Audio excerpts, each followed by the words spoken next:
From your local election headquarters, this is Michigan Primary Night on Wood TV.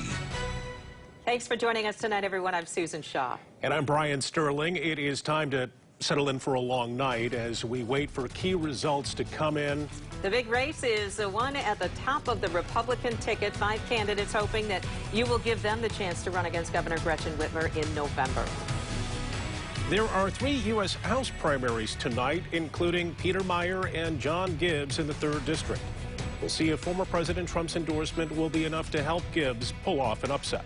You're also voting on local issues like senior and veteran villages in Kent County and broadband internet in Holland.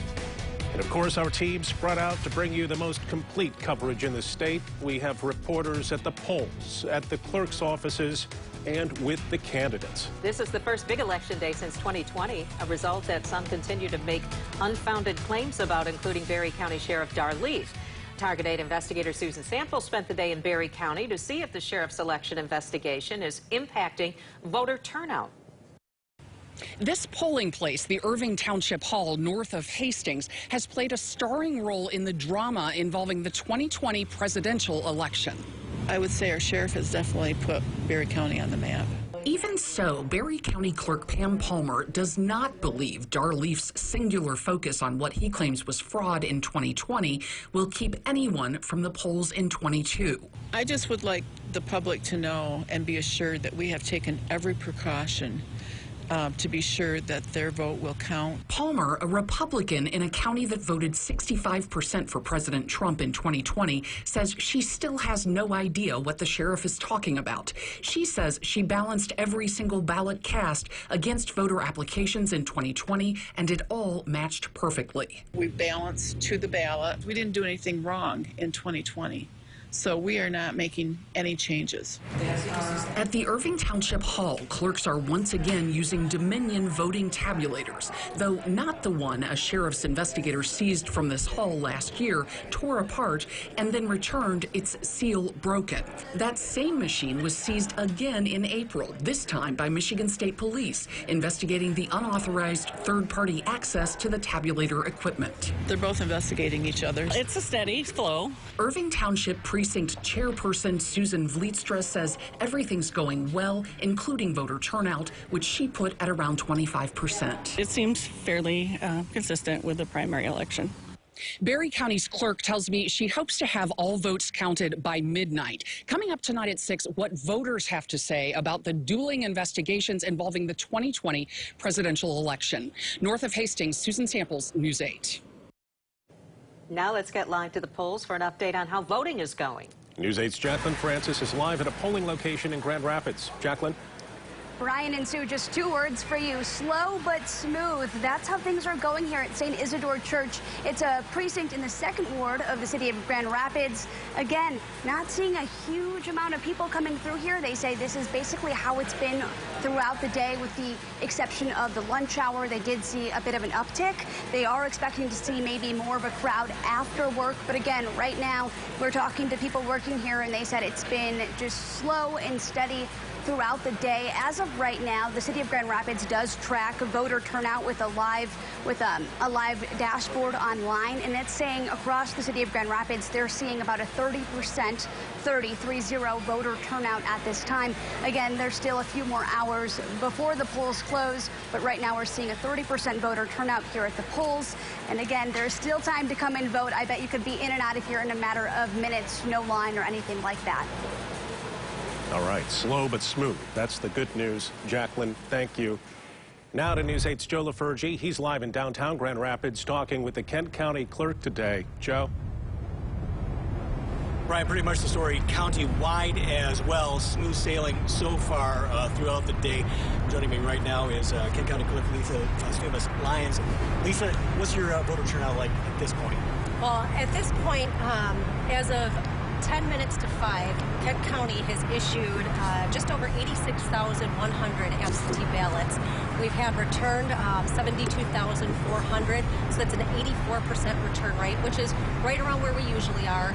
4 years ago, for the gubernatorial election, it was a 91% return rate. So I expect those numbers to keep climbing over the next couple hours. But What that is kind of telling me is if we have, 50-50 absentee votes to in-person votes, that should put us around a 30% voter turnout, which is right around where we were at this time in 2018 as well. All right.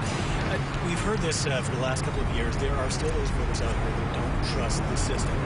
One candidate went as far as saying if you don't trust it, you should unplug ballot units at the different polls. Have you seen any issues at any of the polling places here in Kent County? It's been a really smooth election all day today at our polling locations. Our local clerks, our election workers, my elections team, we spend months preparing for testing our equipment, training our workers, making sure that everything is in line so we can give the citizens the secure, fair, transparent, and accurate election they deserve. So we haven't seen a lot of problems. Some concerns about electioneering outside of polling locations. We're seeing a lot more of that voters just aren't used to seeing. And so as long as that electioneering is happening over 100 feet outside of the entry to the polling location, it is perfectly legal, but it's just something they're not used to. All right, thanks, Lisa. We'll be here at the Kent County building throughout the evening. We're going to send it back to you. Okay, a lot going on today. Joe, thank you. News 8's Emily Leonard is at the Ottawa County Clerk's office, and she joins us live with how voting is going along the lakeshore. Emily? Yeah, Sue, it's interesting. I'm with Justin Roebuck, the Ottawa County Clerk, and we were just listening to Joe's report there about people campaigning at campaign sites, and I know you've received a lot of calls about that today.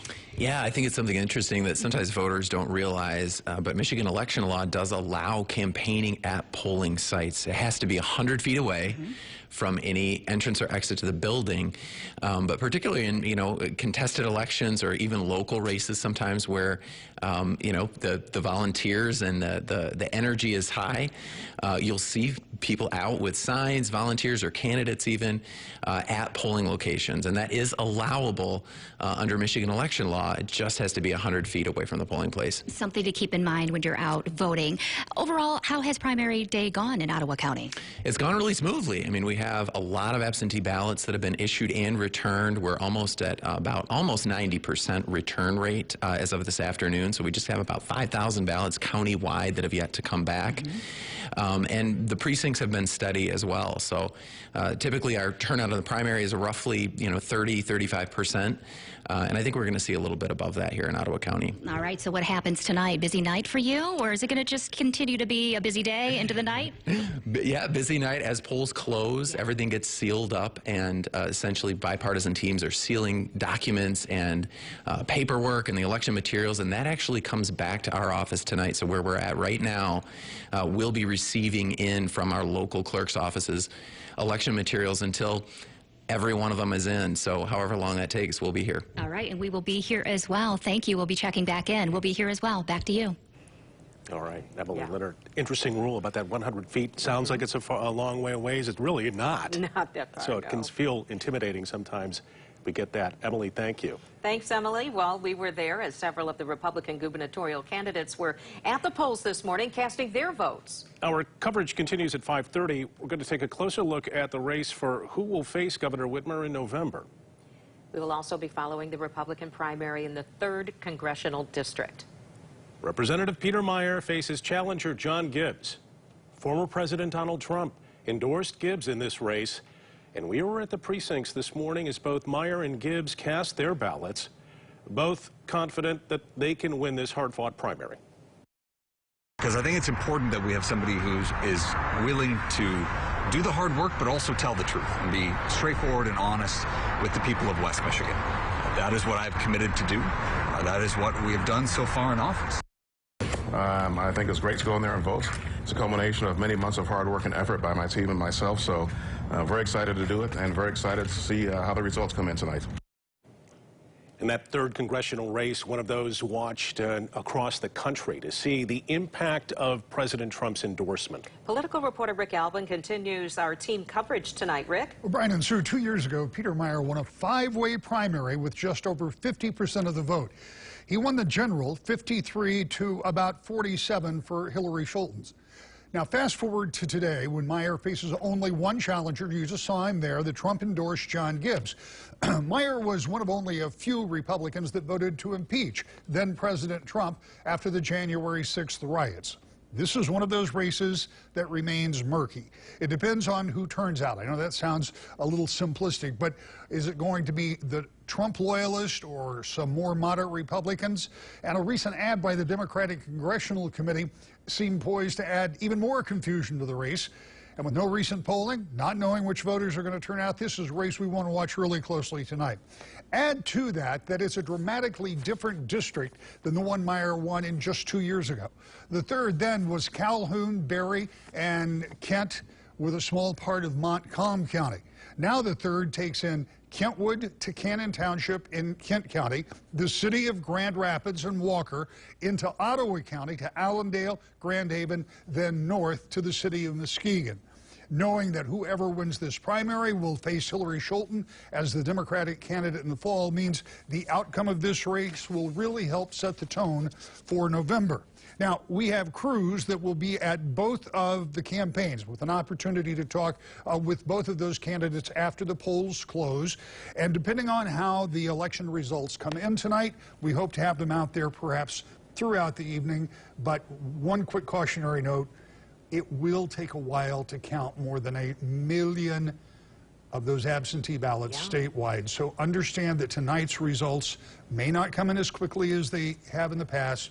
That's not a reason for an alarm. It's just the new way we vote in Michigan. No reason absentee voting is very popular. Absolutely. Rick, thank you. You bet. Thanks, Rick. This is just the start of what's going to be a very busy night. Our crews are spread out across the state covering the key races for us. Make sure and join us at 8 o'clock on WXSP and WoodTV.com for live, continuous coverage of this pivotal primary. And we'll have live updates at 11 o'clock here on Wood TV 8.